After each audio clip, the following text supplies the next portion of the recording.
will say that you know, I've seen comments on Twitter about, oh, I'll just wait after launch, and then when it drops 90%, I'll scoop up the pennies.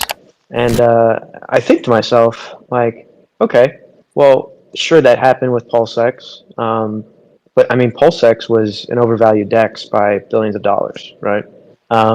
Whereas this is really different than that. And I know it's kind of cliche to say, but this is, as of it stands right now, it's under an 8-figure pre-sale for a Richard Hart token, right? There's inherently a Richard Hart premium for all of his products, right? We have the most expensive DEX compared to the value of the L1 across all of crypto. Like, I think people forget that, right? Like ETH versus Uni, the value of ETH versus the value of Uni is like 100x less than the value of Pulse and the value of Pulsex, right?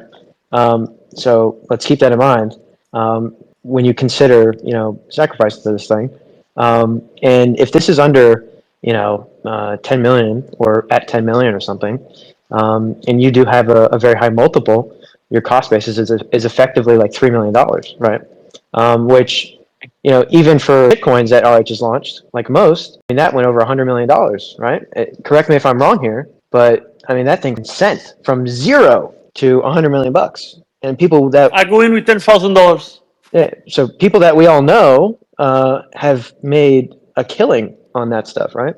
And this is not a meme coin, but it could trade like one without a product. It could definitely launch without a product. It can be priced for perfection, and it can probably do some pretty impressive stuff to be like, hey, look what I did. I still got the magic, and Richard can be pretty proud of the returns and the people that believed in it with little to no information can also be happy and be like, yeah, look, I am not a Hexican anymore. I'm a Provexican, so on and so forth. So Exactly, guys. If meme coins on Pulsechain on pump tires pump that much, imagine what this shit could pump. I'm in with 10,000. I'm telling you. Well, I think it's just I just don't want to get too caught up though in the like the fully diluted value. Because or wait, what would it be? If you the important figure is like we won't know what the actual valuation of the coin is because we don't know what the supply is and we don't know what the actual market supply is of the coin or like the the pre-sale coins basically. So what you would have to then assume is what entity behind the coin is going to be supplying in terms of liquidity. So in terms of how much like value will be locked against the coins that were sold on the market, and then you would go and say, okay, is that valuable? Is that value reasonably low? So can you imagine if you raise $10 million, let's say you have 10% immediately exit, another 25% exit within a week or two, then it's like, okay, do you think he's capable of or whoever is market making it is capable of absorbing a reasonable amount of that value, and then to what degree? So that's why the lower raises can be a little bit more appealing. exactly, Giga. Yeah, I mean, it's a lot easier to absorb 20% of 10 million rather than 20% of a billion, right? So yeah, but its FDV might be like trillions if he wants it to, because we've seen it in the past with him. Yeah. Sure. Well, and I mean the value of Pulse, if we want to get technical, or Pulsex. I mean, dude, he raised $55 billion, and most of it was his own money. So like, right. But when we calculate the value of Pulsex, we assume that that's not being sold or introduced to the market, and we don't account for that because we're accounting for real users that are buying and selling actively, or participating in that way. So yeah, back in the early Hex days, a lot of people accounted the market cap for the held supply, right? We saw the for face value. Yeah. Yep. What if he launches the token like way below SAC value, like he did in Pulsechain? Like, how will that play out? I'm kind of curious, because I would say that's a high probability. That happened the first time. I know it was a new blockchain, but you'd have to take that into account. So what if he launches it like super low? I'm sure snipers would have a field day. Yeah, snipers would have a field day. Is that actually what happened though? Who's the historians? Like, was the LP placed by anybody other than general recipients of coin? Isn't that why the No, price went bro. up to Listen, 2.5x or whatever? That's You a know great what, when question, Gary? Gary. Pulse I don't know. when Um, Pulse launched, it went up 2.5x within 3 days. And not only that, and the money you could make on the pools, man. The money farming on the pools, like 800% APR the first days. Don't complain. yeah, Don't so complain. so if Provex is on Pulsechain, we would have to assume is that there's going to be some kind of farming reward to provide liquidity there. I believe that that's probably going to be the case. I also would say that it is highly likely that it has a lower set of liquidity and lower valuation than maybe the Sacrifice, but there's probably not going to be much of any coins introduced to the market at all. So you're just going to get these sharp wicks up and down until you have liquidity kind of enter that market, and then it will find its price. So of course there will be opportunity, but it's not going to be insane like what people are thinking, like, oh, I can Yeah. snipe a ridiculous amount of supply and it's just selling on everyone's head. Gary, I Right. think fun fact is you were actually one of the early big depositors on Pulsex when we did a block by block scan, like it's kind of checking a lot of the LPs, because we were like, who was providing all the initial liquidity, and there wasn't really like any big person at all. Like there was not big deposits. Why do at you all. think I was pissed over the V1, V2 so much? I was Yeah. pissed because I didn't earn any fees. Yep. Jeez, And then Richard making his statement that there was no problem, flawless, gaslighting all you. the fucking gaslighting me specifically because I would have made $1 million in Yeah. fees. Well, you guys didn't catch Fees. it, so it's your fault. So that was, I think. Yeah, whatever. I didn't catch it. Yeah, Right. Rip Bozo, it's your fault, bud. Like you should have been on Jeez. testnet. You would have seen it. Yeah. So Yeah. I To should be have seen fair, it. nobody caught it on You're right. testnet, so that's pretty wild. yeah, I know, that's crazy. I think that with that whole saga, man, I'm like, how did anyone miss that? I didn't use testnet at all, so I don't know. But I'm like, how did anyone miss that at all? It probably was mentioned, and they were like, hey, we'll just look away. Flawless execution, flawless, all things always up, always perfect. That's the marketing, dude. That's the marketing. Yeah, Well, I've got a question. So, right, everyone's really excited for this sacrifice. Um, where do we see Pulsechain when Provex launches? Where do you guys see Hex, Pulsex, Inc. and because you made a good point, Gigo, right? There should be, I do think there will be some sort of incentive to provide liquidity for Provex. But where do we see Pulsechain when this launches, right? If it's meant to bring eyes onto the old stuff, which is PLS, PLSX, Hex, and Inc., how are you going to? well, I don't think it's meant to bring eyes here at all, right? I think Well, that its fees are meant to come here, but I don't think it's meant to bring eyes to us. Richard made a tweet about this, and that tweet states technically it's meant to bring eyes onto Pulsechain to a certain degree, right?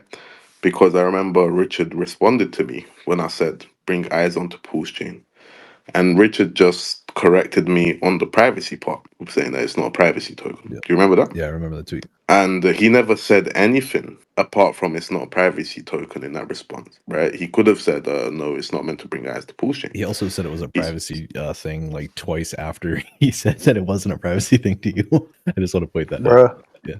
I mean, yeah, Good. it's a bit Lululand, but it's like if you are going to want to bring people on board, right, onto the chain, hence why he does also state, this ain't for you guys. This is for the people that do not follow me. This is for, the outside. How do you make your community bigger, right? He does state that in the tweet as well. So Yeah, to that's to a true. certain Yeah, degree, he does. I do feel like he is trying to, make Pulsechain. I guess maybe the way I word it is poor, but I do think that he's trying to get attention and get eyeballs, and I think the sacrifice and the token is, I think the purpose of that is to get those eyeballs, right? This is just my personal opinion, but Mhm. I do think that if he gets all this attention for this protocol and he's successful at that, I think that obviously we indirectly will see a lot of benefit from that on Pulsechain, but I don't Guys, expect to see like Pulsechain marketed to the people that he's selling the Provex protocol to, if that makes sense.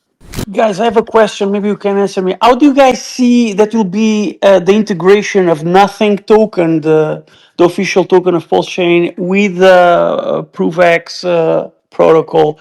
What will be the specs and the details of it?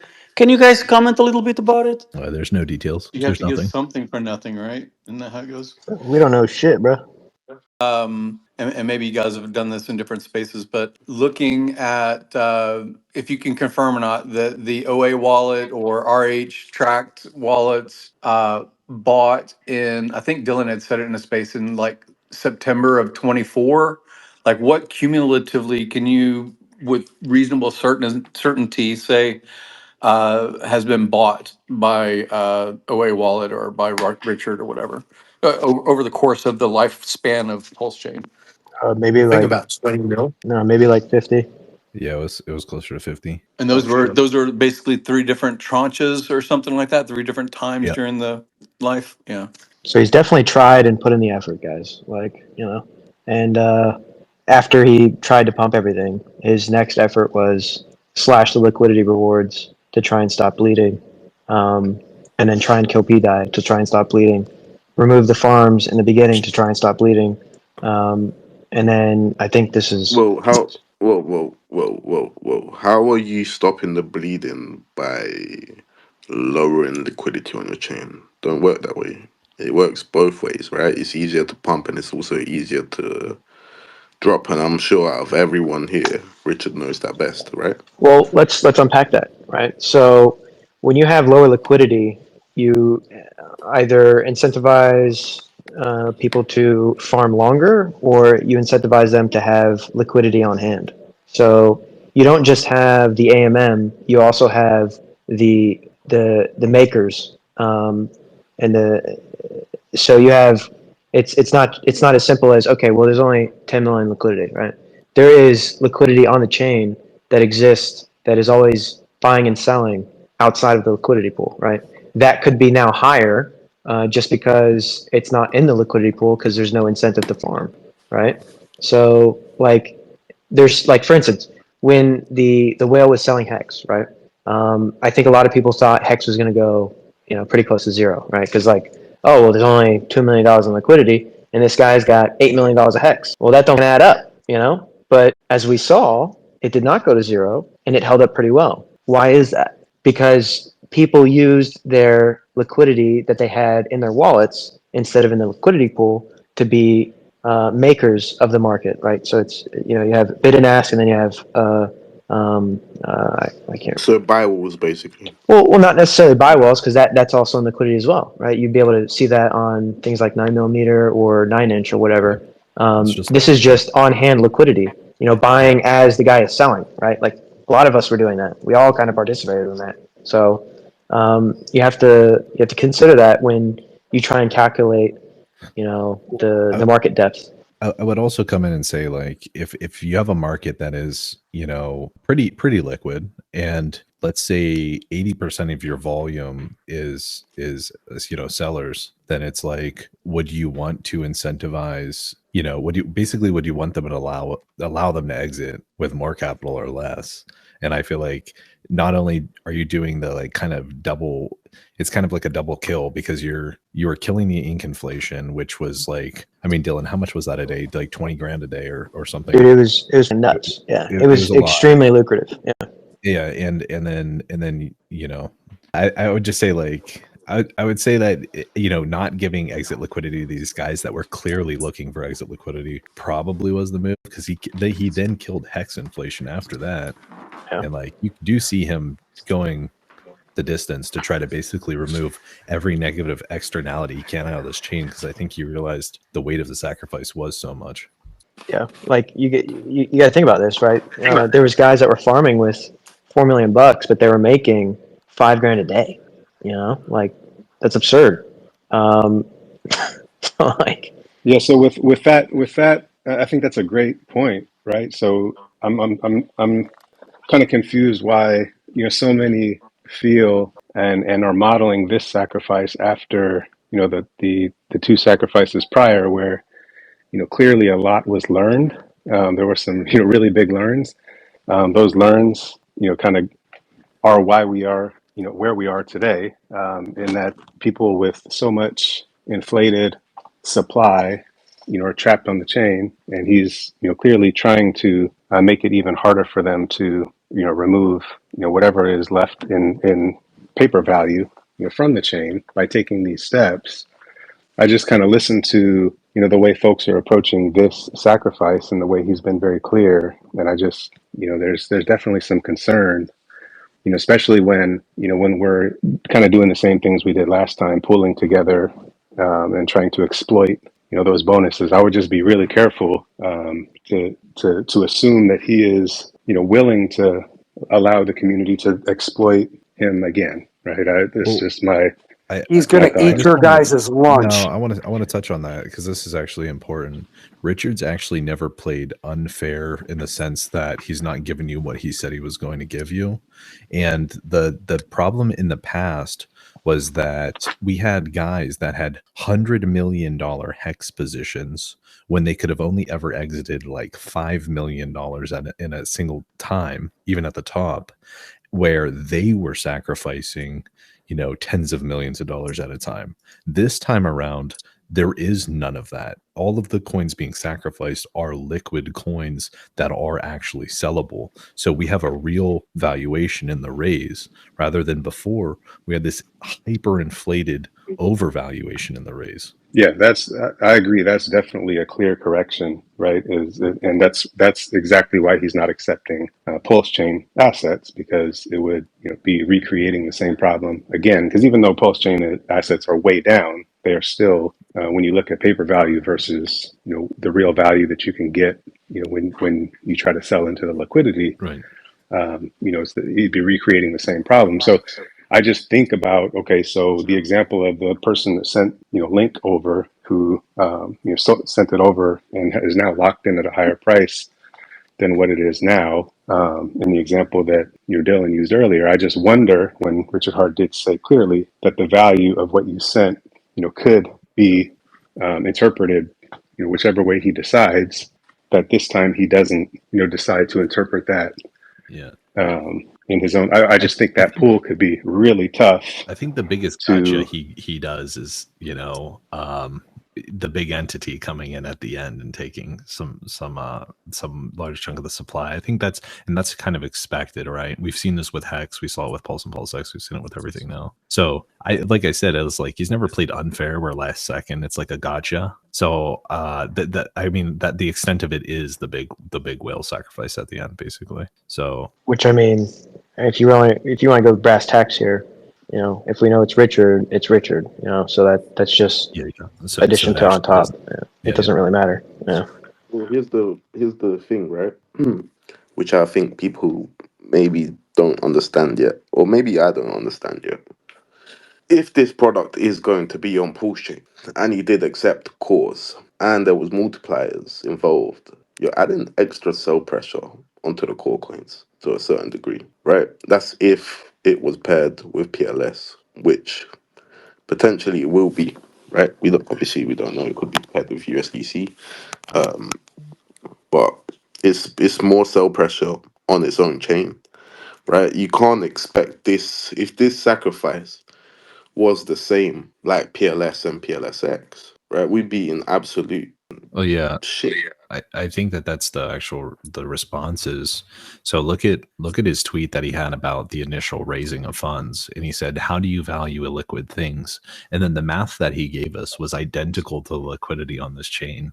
So it just so happened that the illiquid thing that he was asking, "How would you value this thing if you gave it to someone?" was the exact math of the liquidity that would be able to be given.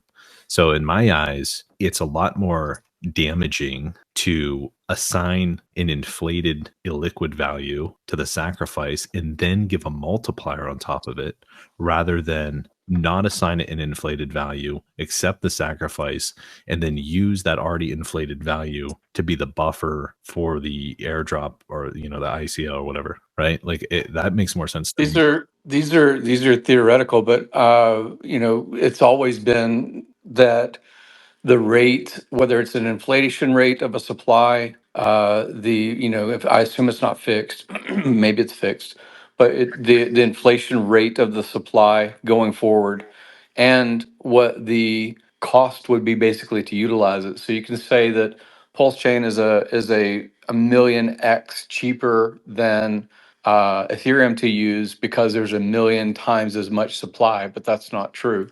So the same thing with like whether it's the inflation that's given out with the ink for farming, or the use cost, to do a transaction that's private, whatever you want to call it. Those are always going to be levers that are under the control, whether it's through Richard or by proxy, the admins that run the site, or the protocol itself. We don't know enough to say the value of any of it.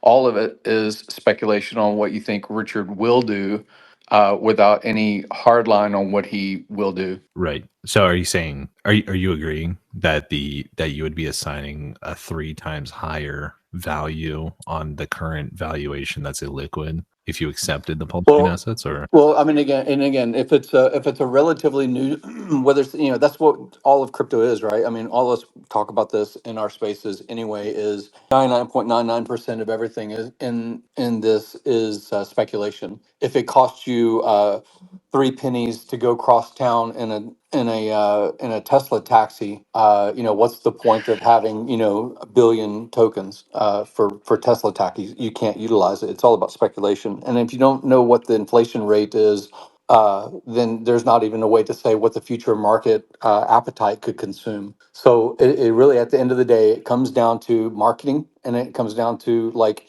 who is going to buy after this small, relatively small pool of people that know about this particular product or this particular protocol. Who is the consumer? Is it PvP for years on this particular chain using this particular sub protocol of the chain? Or is it So you're opportunity for marketing to outreach and say, okay, these are people that need to utilize the protocol, or it's embedded in other chains in some way. Yeah, so you're saying on Provex, right? So Yeah, I mean, in general, it's yeah, like all of us that have been here for the hex, bonus or whatever multiplier stake. Richard always has, through the years, proven that not only can the OA do things that maybe not expected, but like, okay, if a single address that has the ability to do anything, whether it's you or me or anybody else that listens in, anything that anyone can do on this, public and freedom kind of chain, you have to expect that the OA would do, and you have to expect that Richard personally would do that is not the OA, right? Their own addresses. The only things that we can't control necessarily is, if we're not developers inside of this particular protocol using the admin keys to change some of these variables, then it's us speculating on the value. And it's funny that we say things like 3x the value. That's what I first came into the space was about. Was I do think that anybody that's going to sacrifice should be in a pool, and probably should be in only one pool. Dylan may be the only one I know about at the moment, or as far as Buck's organization, and it's because he's in these spaces, he's marketing it well. It seems like he's probably going to have the highest participation, right? And because you get 3 times the supply by being in the pool, to say that no one, not leaving no one behind, right? Basically, that's kind of the marketing narrative: is you're not leaving anyone behind, any individual behind. It's true, because only individuals are the ones being left behind, only ones that are not, that are participating directly, right?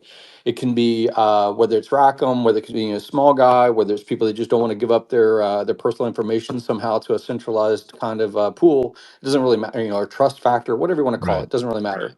But all I'm saying is everyone should participate. But then if everyone participates, 3x multiple is for everyone, and it doesn't make any difference really, because it's not really a bonding curve anymore. I'm not saying it negatively, I'm saying it positively. Yeah, of course. Yeah. And it's the same thing with a burn rate. It's the same thing with we've seen almost what 2 trillion or something like that of the Pulsex token burned away, through transactions on the platform. But it doesn't really matter, because it doesn't necessarily impact the price if it's not marketed well and other people don't believe that it impacts the price, if that's the cause for the price to go up. So marketing is everything, and understanding these, or keeping them obfuscated, or keeping them misunderstood or not understood by the public, however you want to frame it, is really everything about crypto. Speculation is everything. Yeah, of course. Yeah, I mean, everything you said makes sense, right? It's better for example, if you're a whale and you plan on sacrificing $1 million to the Provex pool, it seems like you're going to be a top guy. It's actually in your best incentive to not take any kind of sacrifice pool. If you know you're going to be in the top, regardless of if you have other people's capital or not, it's more beneficial. It's benefiting you in a much greater degree to say, I don't want anyone else to participate because I'm the only one who wants to receive that bonus. So, I mean, and then as in terms of like the inflation, I felt like, it kind of gets diluted there because there's all sorts of different mechanics that work against each other. Like you have the inflation of ink, the disinflation of Pulsex, and then Pulse is inflating technically, but and then it has different protocols on top of it that are burning. So it's too much to measure. So of course it's speculative. Right? And I will say, to Gary's point, like like we are worried about being like a little too big, and so we may close down the pool if we get like to where we're a majority of the SEC. Like we don't want that to happen. So yeah, because it's against your own financial interests, and of everyone in the pool, right? So it does make sense. You'd want to limit. yeah, And we really don't want to piss Richard off too. So right. Yeah. Well, and again, we talked about all this stuff before. I mean, these are some of the tools of Hex origin was, people were joining together and all these other things. And again, privacy, participation, trust factors, people running off the money, whatever, all those kinds of things, right? Dylan and Buck have been around for many, many years. So, like, if you're going to be in a pool, I would recommend being in their pool. If you're going to be in something, again, not financial advice, but like if you're going to do something, I personally prefer the bias, I guess, of people that have been around longer than short. So, anyways, but on the other thing is same thing. Like I don't even know how the inflation addressed with Hex, long term stakes, T shares, and all this stuff is affected by the OA stakes. Like I really don't know how that ever unwinds. I don't know if that was just like I don't know. I don't know enough about like all of the levers that are available. There's a lot of levers available, and the ambiguity of this particular sacrifice is in a similar way. Like that's one reason why like you say Dylan said the truth is oversubscribed as a DEX sacrifice. How much participation was overinflated value because it was effectively illiquid and couldn't have been sold anyway, as far as the Hex participant specifically. So billions. yeah, so it never could have gotten liquid. Richard, I think if people went through the original, like I don't even know that Uniswap. I think it had released as a technology. I don't even know that it was being utilized at all. We famously talked about it all the time, or Richard talked about it all the time, as far as being most of the volume on Uniswap during its launch, and making them popular and all these kinds of narratives. Um, but like I don't know specifically if when the AA started, if Uniswap was a launched protocol that had any users. Does anyone recall that time frame? There was very few. It was it was It was almost nothing, it was right? almost nothing. Yeah. I will say that Richard, he gloats a lot about different things, but he definitely helped bootstrap the existence of Uniswap by a huge degree. And maybe it was Yeah.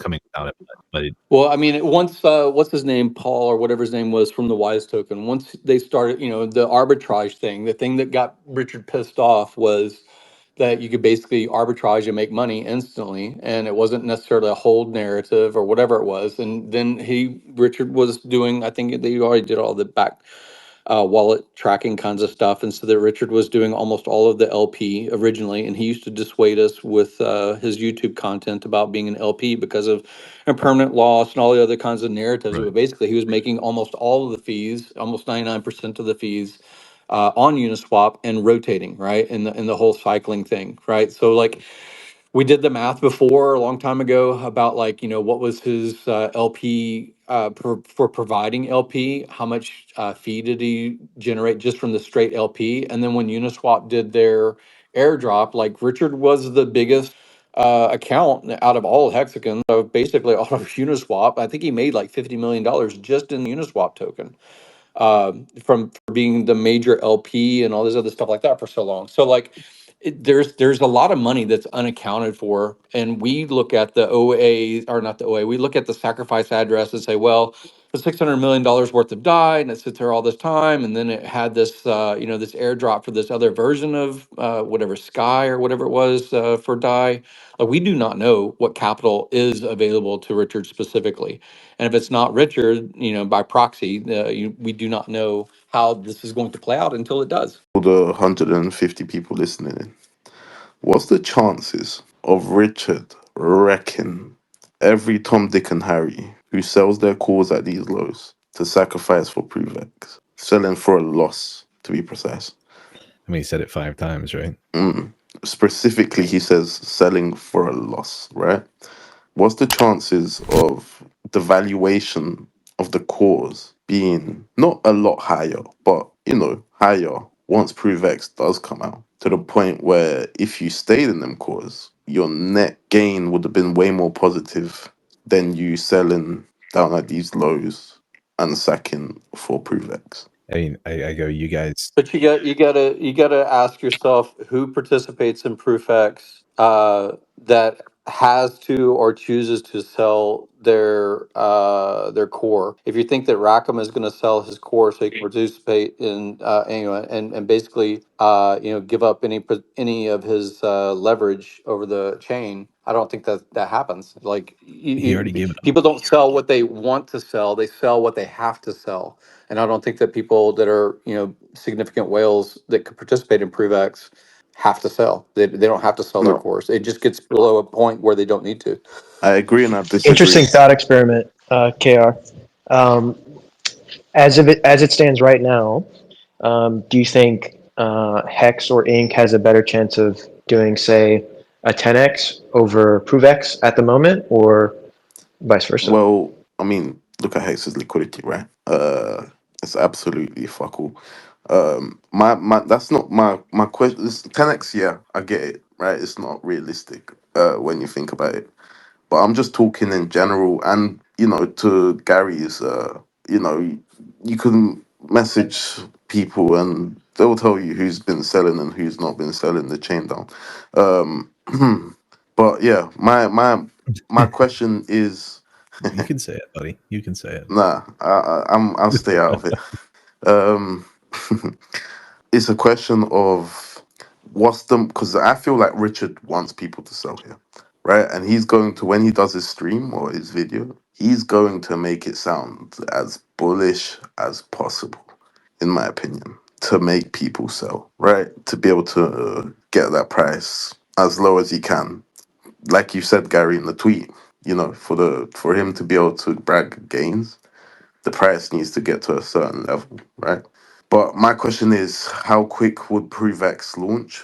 Right, that's number one. Is it going to launch imminently? Is it going to launch 2 more weeks and it takes 2 more years? There's a lot of factors that you got to kind of also go on, Giga. I'll just say on that. I'll just say on that really quickly is if you look at the space of what he's developing currently, there's probably like 8 competitors basically building something very similar. There's not that it's built yet, but there's several companies that are working on the same tech and trying to find use cases for it. So he would be in a very bad position if he's not ready to go on this thing quickly. I will say that. Yeah, that's a good point, but we also know, this is crypto and nothing is promised. Richard also did put out a tweet saying the time to market is pretty quick in crypto, even without a product. So maybe there's a hint in there, perhaps. Yeah. He also made a tweet where he says, I can give you guys, it's amazing how you can give people tokens. What was that tweet where he says about you can give people tokens that have for a product that has not been built yet or something? And Exactly. Yeah, that's the same tweet I'm is that talking the about. same tweet? Yeah. So he could technically give everyone their coins, and the protocol itself is not even I live. mean, you can look at that. You can look at the ICO craze of 2017 with all the Ethereum killers. All of them were an ERC20 that traded some of them for over a year before the actual L1 chain went live, and then there was an exchange. That's how EOS worked. That's how Tron worked. Basically, you had an ERC20 that traded, for a long time, and then once the chain went live, maybe even Cardano went that way, but like that's how that's worked. Most didn't even ever make it to market. Just the coin, bro. Bruh. Could you Ask Yeah, how imagine? I that's what I'm know. saying. You Why know? would you build something if you're already paid for 10 years worth of work in advance? Like, why would you do it? Yeah, of course. Yep. Yeah. I don't think Richard screws us over, but of course, I understand what you're saying. Yeah, no, I don't either. But my whole thing here is I don't think it's smart for people to sell their. I know people will sell their core coins. We've been seeing it for the last few days. Um, and maybe they're stabling up because of Well, it BTC. goes. But You've heard this throughout Bitcoin's lifespan. Is people forgot that they paid $100 to get $50 worth of weed, and then they left $50 worth of Bitcoin that Oof. they forgot about, like they had no clue, like, and then they're like, oh wait, it's worth something, and they find out that they got $3 million or whatever. mm, So like that happens all the time. People don't have to sell. They if you have a small little bag, even today or whatever, people just forget it. And if you're big enough to where, like, whether it's Rackham or anybody else, they can there's all kinds of tax strategies about why you would sell and continually sell, because you maybe make profit in something else.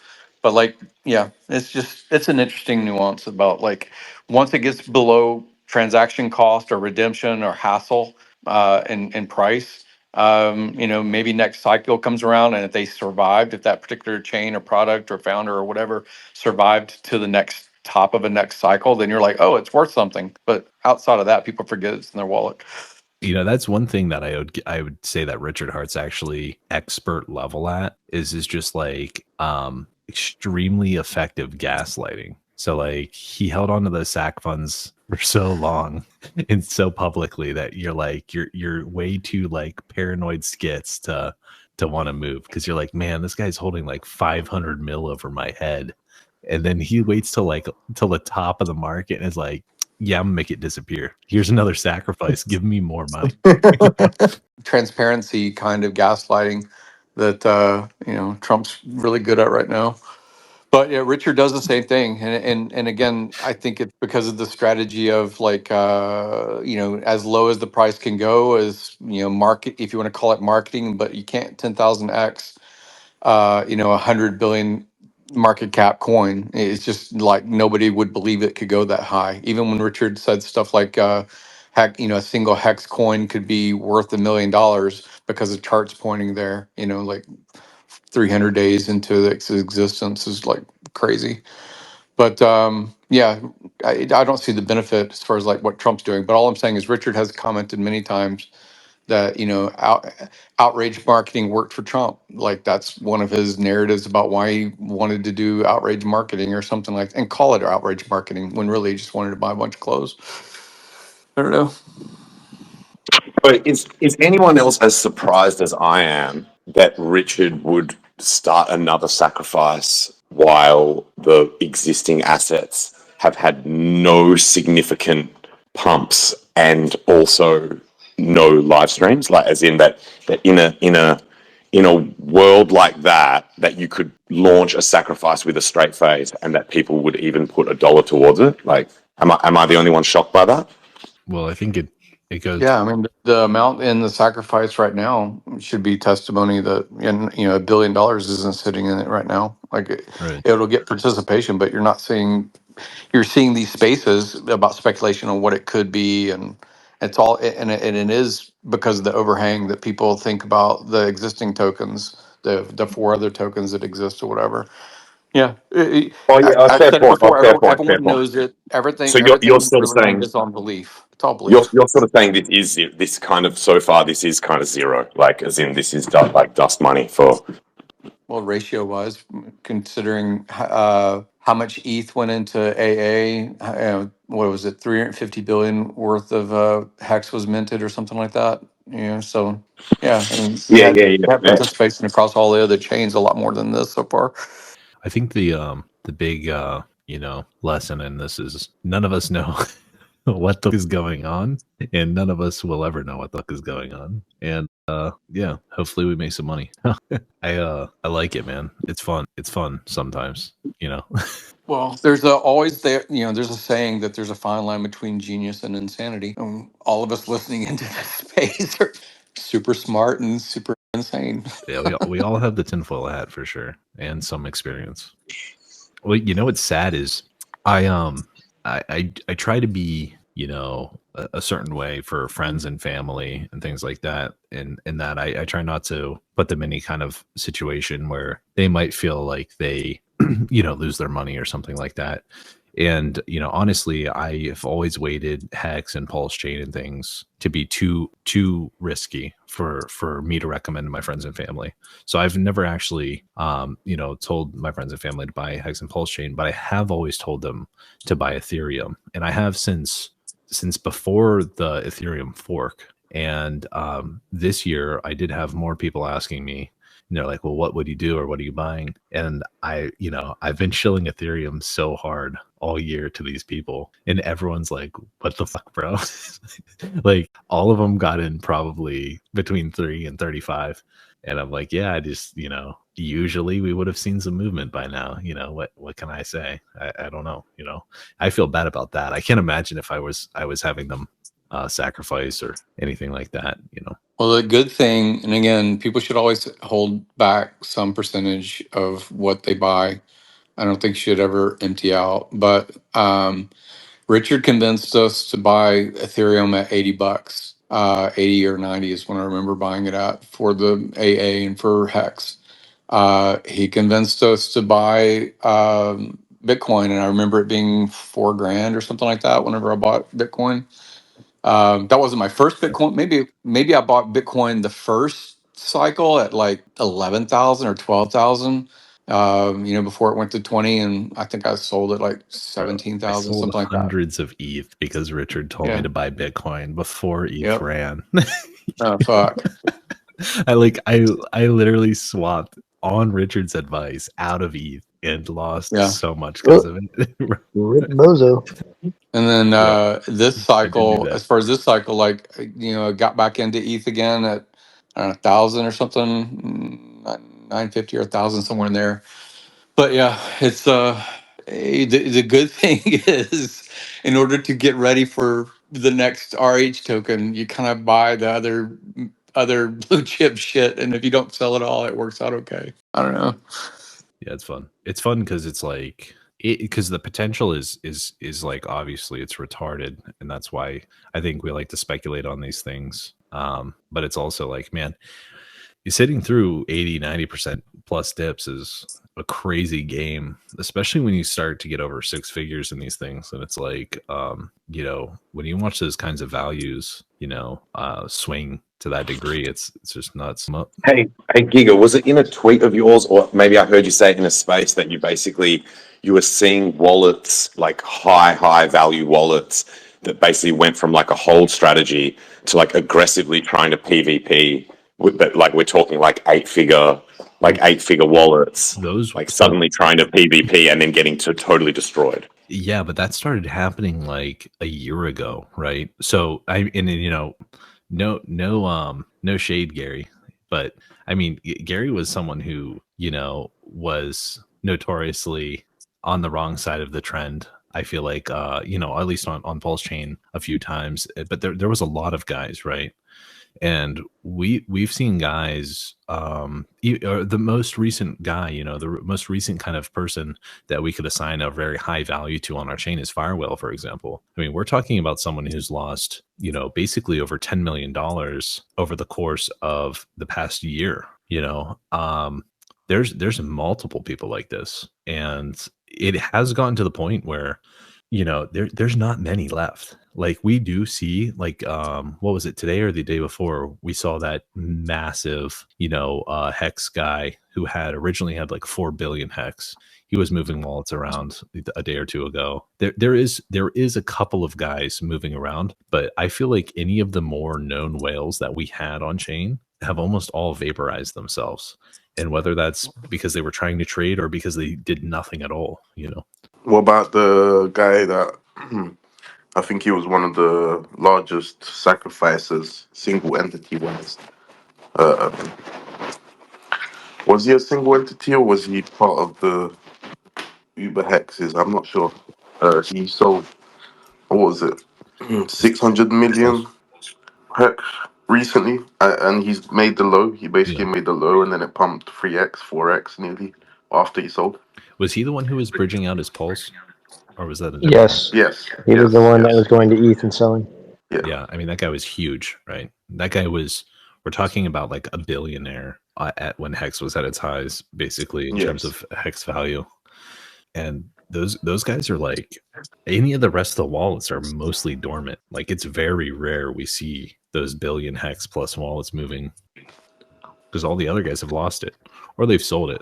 Like you look at the rack sack pulls and you see that most of those big wallets are sitting in stables still, or they've exited over the past 2 years and they're sitting in stables still.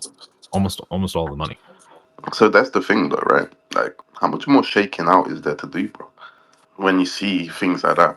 That's what I wonder, because some of these guys are capable of quadrupling their position if they wanted to at this point. And then I asked myself, what if someone has the edge on Richard? What if someone's close with Richard? Or what if there's just someone who's very plugged in, or very high net worth? You could have new whales overnight with these type of valuations. So I go, is there going to be a price maintained?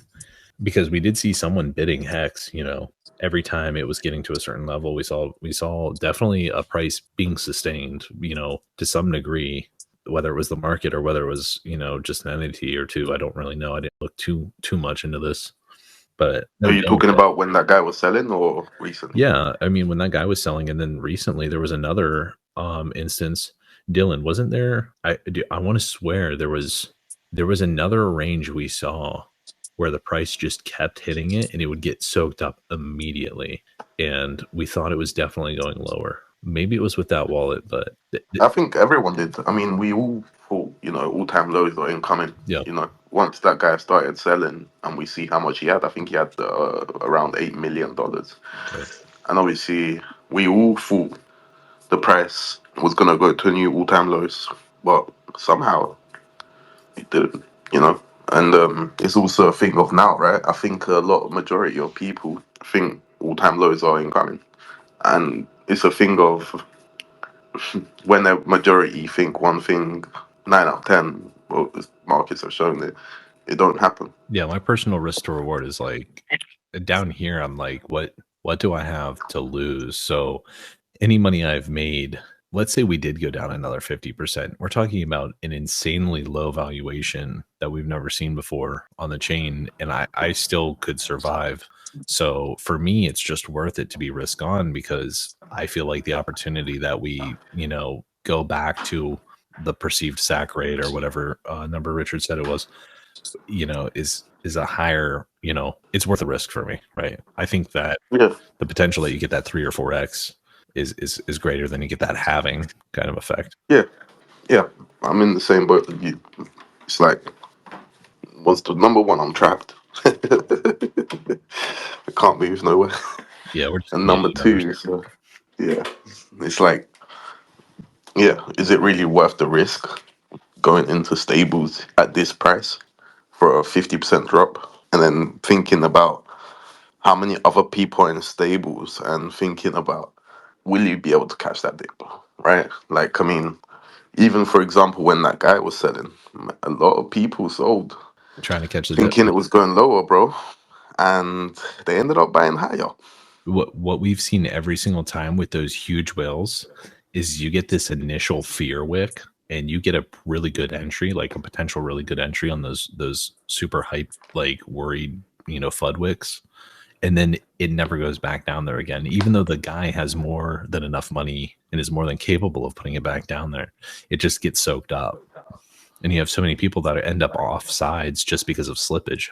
Yeah, Giga, to build on that point, that last point that you were making, everybody, we always complain, like, even if someone who's like a huge whale and got like a big multiplier in the sack where their units are just like ridiculous and they're like selling them down, like, for example, like Rackham, like there was people joke on the timeline, oh, he's like, how are we going to grow? And the whales just keep like dumping and blah, blah, blah. Yeah, the price maintains stable because there is like a little, buy pressure to come back up, like why we never go all the way down. But my point is like when we do finally go, who's to say? Like no one ever like mentions that like they're human beings too. I mean, like they're gonna have FOMO too. They could be like, oh, but my bags were you know, even though they're still like so big, like they were at this number at one point, like Of course. they could FOMO back in, and like those just contribute to the buy pressure and the God candles on the way up. Like, We saw it with Rack. He's a right. great example, right? Because we see the top sack pulls of his pool. You know, the top wallets of his sack pool. A lot of wallets from that sack pool are actually sitting on about $1.6 million of stables. There's 3 or 4 that I picked up immediately. Now, there's also another one of his wallets that we saw fully port into ink when Richard cut the inflation, and he more than doubled the price of ink because of that. Just him. And I think technically, I think one of his friends participated with him, but it was part of the pooled wallets, so we just say it's him, right? But yeah, it's a great point, right? Like these whales will also you know, see momentum sometimes and participate, or they'll try to front run a narrative, and it just depends. It's like if the market assigns it value or not. Right. That was a really good move though. Like selling into his rage pump on ink was a fantastic move. If anyone did it, it was like over $4. Yeah, I Is remember my that. mic That was crazy. is my mic okay now? Yeah, it's better. Okay. Yeah, I think you guys probably should be more thinking about the new sacrifice and less about the potential of the old coins. And in general, I would still probably recommend selling your old coins here and sacrificing, especially if you have access to some pool. I just think that kind of the high valuation trap from the sacrifice is like an unbeatable disadvantage. So the reason why Richard is doing this is because he basically wants a low valuation shitcoin that he can pump. And I think he kind of understands that every time in these big valuation coins, yeah, he pumps a little bit, it's instantly gonna get sold down. A low So valuation shitcoin that's going to be on his high valuation chain, which is yeah, still but it going to doesn't do matter. the same thing long term.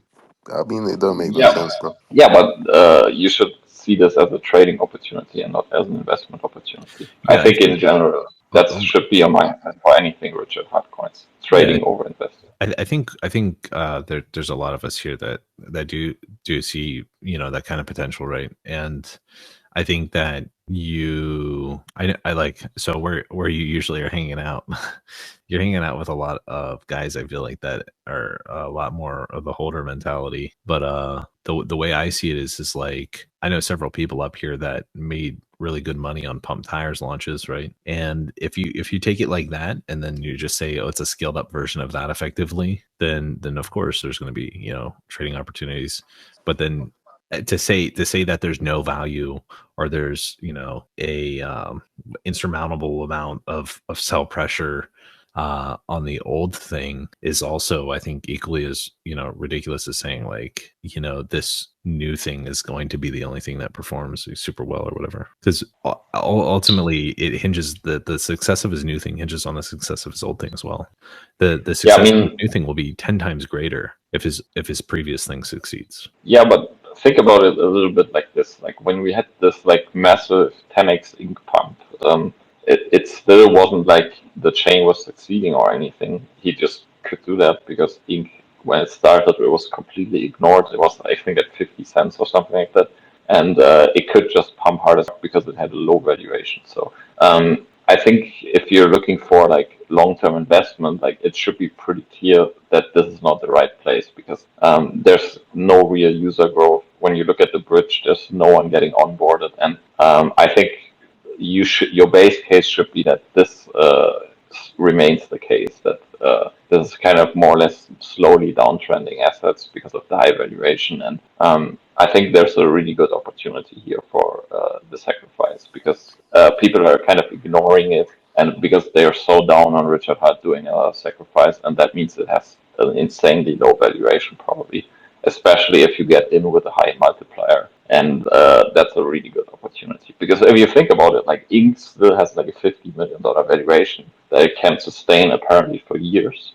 And if this sacrifices, let's say, 10 million, and you get in with a 3x multiplier, you probably have a really nice trade here.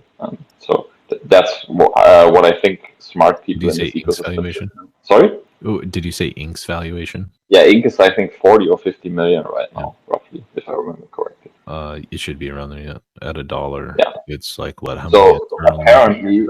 apparently some relatively old farming shitcoin that has inflation can sustain that valuation. So you should expect to some new shiny thing that is much lower valuation to at least once go there, probably, or maybe even higher. And I think for the people that are smart in this ecosystem and understand that it's probably base case down only in the long run, here's a really good opportunity where you can actually recoup some of your losses that you made in the other coins. So that's my view. What do you think? Just a possibility for you, Martz, because I know you were talking about becoming more bullish during this kind of time of the year. I want to say last year, right? And you weren't expecting a higher valuation on Bitcoin over 20. So originally you had said, I think, over like 120. That and it went to 126. So big deal. Yeah, no, of course. I'm not saying, and I'm not saying you're wrong by any means. But what if he takes this new sacrifice? What if he takes all the supply of it and just pairs it up a ridiculous amount with Pulse? What if he did do that? Like, is that just an immediate exit and leave? I think the reason why Richard is doing that is, like, we're all assuming here that Richard is not a scammer and that he's not just always selling on private accounts. So I assume that as well. I think Richard's intentions are good, and I think he really needs a win, but he understands that it would cost it would probably cost the entire sacrifice back here to just give us maybe a 5x or something like that from here. Or maybe something, I don't know the exact numbers, but roughly not that impressive gains for an insane amount of money. Wait. You're saying that, wait. 1 second. You said the entire sacrifice back to make a 5x, bro? Yeah, sustain it. Not just go there once, but to actually sustain it. It's a way different if you want to sustain a valuation for the next 2 years or 3 years, or just pump there once. Like if you're talking just pump there once, it's way smaller. But if you want to sustain like a 5 or 6x from here and then never go down, that takes way more money. But I don't want to quibble around the exact numbers. What I'm trying to say is maybe it would be a 10x or whatever for the entire. I don't really care. What I'm trying to say I got you what you're saying now. Yes. Cool. I got you. What I'm trying to say is Richard really wants to win, and he realizes that this high valuation is just kind of a trap. And in the beginning, he was actually aware of this. He was just willing to accept this because he thought he's such an insane trader that he can multiply the SEC money with his insane trading skills.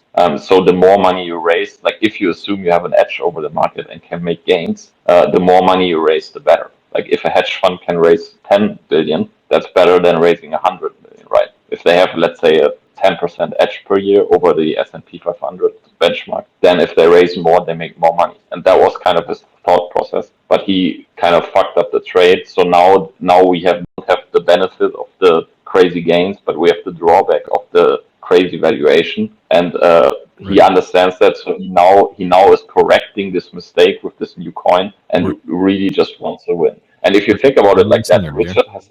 Sorry?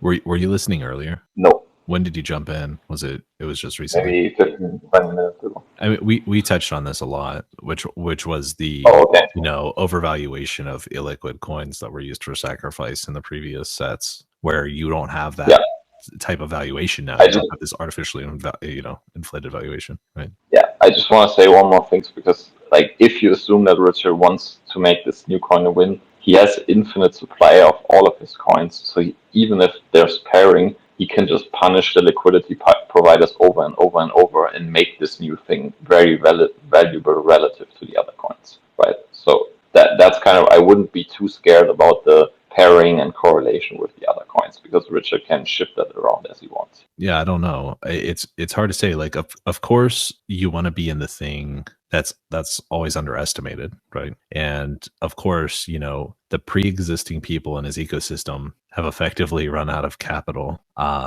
or the capital they do have, they're not able to use for this thing. So, I mean, the real question is, is what level of participation do you get outside of your own ecosystem? What level of marketing do you get outside of your own ecosystem? Because it seems to me that the only interest in this thing is directly from his existing community currently, and what sort of efforts are going to be used to reach out further from that already existing community. I know he's made it clear that he wants it to not be targeted at this community, but I haven't seen any effort to do the opposite. And then in terms of marketing or branding, if you're using your existing community to brand it and to market it, then is it really all that different? Especially if the capital you're raising is from within that same community, you would expect the behavior to be the same, or perhaps it's even more, self cannibalizing kind of because of the lack of gains in the previous things.